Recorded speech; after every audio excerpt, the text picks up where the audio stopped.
Ladies and gentlemen, now thanks to the hard work of legendary data miner Otrix and also the MCOC journal, today we're going to be attempting to break down the full abilities of the Grandmaster, who is rumored to be the very final boss of Act 6 Chapter 4. And this fight, it looks like it is going to be crazy, man. So much more difficult than any fight that we have ever seen in the game. It's going to require a lot of setup, a lot of practice, a lot of knowledge to conquer, and I really do hope that this is going to be in a format that is very much like the uncollected Thanos bosses, where you just go into the quest and he is like the sole opponent there, so you don't need to clear like loads of lanes and stuff. So I really hope that's the case with the Grandmaster, because if he's at the end of some long paths, man, it's going to make him even more annoying to deal with. But anyway, let's start diving into the abilities and having a little bit of a chat about some of the first stuff, which initially appears to remove about half the champions in the game off the table. So his signature ability is called Master of the Contest. So the Grandmaster can only receive damage when struck by an attack. All other damage sources have no effect. Additionally, incoming hit damage is capped at 5% of his maximum health. So looking at this man, Quake damage over time characters are a no by the look of it. You need characters that can get in there, make that contact with the Grandmaster. But there are also ways in the matchup to boost your damage output. But, you know, that seems scary, man. Removing a lot of options already. But I'm just going to use my Ghost and Phase this fight, you might be saying. However, the Grandmaster's power bar and ability accuracy cannot be altered or reduced, and his attacks can't be evaded or caused to miss. So no Nick Fury synergy, no Ghost phasing, and no Stark Enhanced Spider-Man assist on the special attacks there. So, yeah, fun. Very fun. Now, it's no understatement to say that there is going to be a lot going on in the fight, but a lot of the fight's mechanics kind of revolve around these tokens of the battle realm.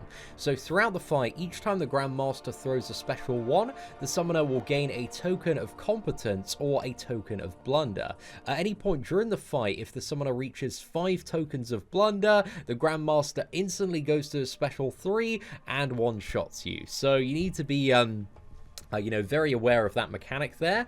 However, if the summoner is knocked out, up to 5 of their tokens of competence will persist into the next fight. So tokens of competence allow you to get like a lot of damage while the Grandmaster is stunned, and we'll talk about those phases in a sec. However, if you do get hit by a heavy attack which cannot be interrupted, it will remove all of your tokens of competence there. So the rules of the fight are that the Grandmaster has 4 phases of challenge. And entering a new phase resets the summoner's power meter to 0 and removes all tokens. So the good ones, the bad ones, they're all gone as soon as you enter the next phase. However, after completing a phase, the Grandmaster prepares the next phase for 3.5 seconds. During this time, neither champion will gain power, and the Grandmaster will be indestructible and very defensive.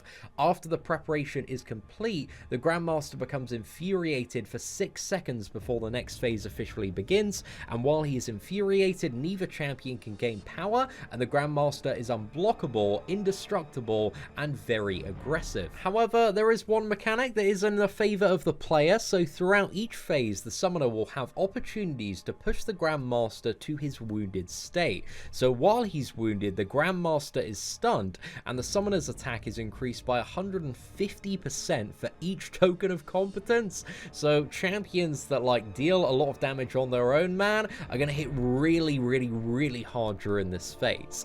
However, when the Grandmaster leaves his wounded state, all of your tokens are removed and the current phase resets. So to get that big damage output, it's all about collecting the tokens of competence and trying to avoid the bad tokens. So let's have a little bit of a chat about the first phase. So during this phase, both the summoner and the Grandmaster can't gain any power. So if the summoner doesn't make contact with the Grandmaster every 10 seconds, they begin to degenerate, receiving a bit of direct damage per second until contact is made. However, this timer is paused during the Grandmaster's special attacks there. However, it says they both can't gain power, so I don't think there's going to be any special attacks, right? So a little bit confused by that one, but I think that's how it's going to work, and we don't need to worry about specials in this one. So during this phase, each time the summoner performs an intercept, they gain 1 token of competence. So intercepting is going to give you some crazy damage. However, while performing certain tactics, the Grandmaster has a chance to announce a rule change banning it from play. These tactics are parry an attack, use dexterity, and land a light attack. And once a tactic has been banned, if the summoner performs that action again, they will gain 1 token of blunder.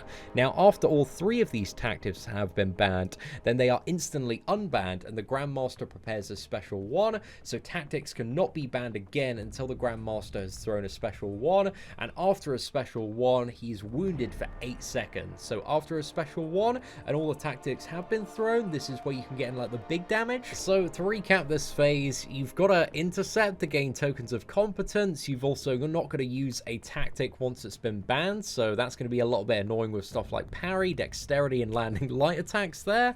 But if you can do that all and deal with the special 1, man, he's going to be wounded for 8 seconds, and you can absolutely shred through this phase.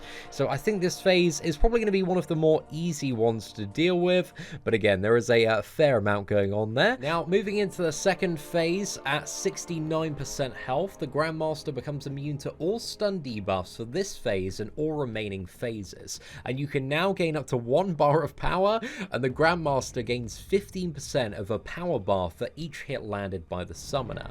Periodically, the Grandmaster will assign a challenge. Once assigned, the summoner has 7 seconds to complete the challenge. Success will give you a positive token, whereas failure gives you a token of blunder. Challenges are paused during the Grandmaster's special attacks, which again he can use much more frequently in this phase as well. Challenges are assigned at random. Completed challenges cannot be assigned again until every other challenge has cycled once, and the challenges include whiff an attack, land a critical hit, perform an intercept, gain a buff, and inflict a damage over time effect. However, that damage over time effect will deal, I believe, no damage with a passive ability. However, on their own, like, these challenges, they ain't too bad to deal with, man, but under the stress of the Grandmaster fight, they may be a little bit more tricky. We're gonna have to see how it turns out. So during this phase as well, after each challenge has cycled 1 time, the Grandmaster is wounded, so he's stunned and gets the massive damage increase for 7 seconds there. So if you do all of these, you might have enough damage to nuke him down in a single phase, or it might take a couple of phases to do. But yeah, this one seems like, you know, you've got a lot more special attacks to deal with, and they also have their own abilities as well. So this might be a little bit more tricky, man, but I'm curious to see how this one does work out for the second phase there, but seems like it could be a pretty interesting phase. Now, moving on to phase 3. So the Grandmaster gains 5% of a power bar every second, but this effect is paused during his special attacks. However, its potency is increased by 10% after each special attack he throws, so the power just becomes more and more and more, and every 8 and a bit seconds, a challenge is issued for 7 seconds. So failing to complete the challenge grants 1 token of blunder, and completing the challenge gives you 1 token of competence. These challenges are paused during the Grandmaster's special attacks once again. However, this phase has a twist. Every 25.5 seconds, your controls are going to be reversed for 8.5 seconds there. So you've got to do these challenges while you've also got random reverse controls coming in the mix as well. Fun, boys, fun. That's going to be a chaos, absolute chaos. So the challenges include striking into block, performing a dashback, knocking the Grandmaster down, which is going to be maybe a little bit tricky without the ability to stun him, so you need a special attack there. Standing still, for how long, we don't know yet, and also performing well-timed blocks. So, yeah, this phase looks like it's going to be a little bit crazy. So for every 5th challenge you complete, the Grandmaster gets wounded for 6 seconds. So a little bit less than the previous phases, because it goes like 8 in the first phase, 7 in the second phase, and 6 seconds wounds in the third phase as well. So you got to make that damage count. But as long as you can do these challenges, man, you know, it might not be too bad to deal with. But again, you've got increasing power gains, so his special attacks are going to become more and more relentless. And Along with the reverse controls, man, I think that's what's really going to make this phase like a big annoyance for a lot of players there. So I'm curious to see how this one does end up working out. And then we've got the final phase, so phase 4, checkmate. So the Grandmaster becomes infuriated for 18 seconds. And during this final infuriation, he becomes unstoppable while dashing. So he's indestructible, he's unstoppable. You also have unblockable as well. So you basically need to dodge him for 18 seconds. He's going to be hyper aggressive. You're going to be in the corner, man. He's going to be mashing you like crazy.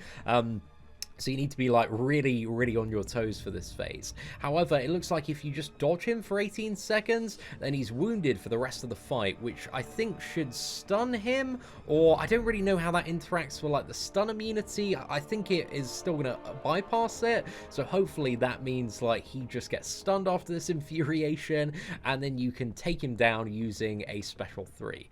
So I really don't know how this phase is gonna turn out. If the wounded like stuns despite the stun immunity below 69%, then I think this fight is going to be quite manageable. If it doesn't stun, then it's going to be like even more difficult than I'm already expecting. So I'm curious to see how this one's going to turn out, but it seems mad. And we haven't even got to the special attacks yet. So the special attack 1 starts with an unblockable blast, and if the opponent is struck and stunned by this blast, all following actions result in failure. So don't get hit by the first bit if you want to survive this one. So after the blast, the Grandmaster rolls a random combination of 3 actions which must be completed according to the icons displayed in the fight from left to right. Each successful action grants you a token of competence, and failure gives you a token of blunder. So these actions involve blocking, dodging, or getting struck by the Grandmaster's projectiles. However, these projectiles do not stun. So yeah, this one, you're going to have to think on your feet there, and maybe with the inverted controls, this might be even more fun in Phase 3. But yeah, the special one, there's certainly going to be a lot more to pay attention to than your average special, because the order in which you deal with it is going to be mixed up and randomized every single time. So yeah, can't wait for that, man. That's going to be really fun to do on live stream there. And then we got the special attack 2. Doesn't seem to have kind of anything super significant. However, each hit drains 10% of the opponent's max power, and this effect will trigger through the opponent's block as well. And finally, the special 3 is just an instant KO. So overall, man, there is certainly a lot going on in the Grandmaster fight, and I'm very curious to see, especially with all the restrictions on champion matchups and no phasing, no evading, no damage over time, like direct contact hits only. I'm very curious to see who are going to be the best champions for this fight. I think actually the champion is actually going to be really good for this encounter, very oddly, but a lot of your characters, maybe Guillotine 2099, Star-Lord if you can keep the combo, but also the special one requiring you to take a projectile might interrupt that combo as well. So yeah, I'm a little bit curious. I reckon Hyperion is going to be like an absolute MVP, man, because there's a lot of stuff he can do for all sorts of matchups. Very versatile character. But yeah, let me know your thoughts in the comment section below as to who you think is going to be a really good option for this Grandmaster boss. But anyway, ladies and gentlemen, if you did enjoy today's video breakdown of the Grandmaster, this absolutely crazy looking fight, please do smash that like button. That'd be greatly appreciated. Aside from that, let me know your thoughts in the comment section below. Take care, and I hope that you have an absolutely fantastic day.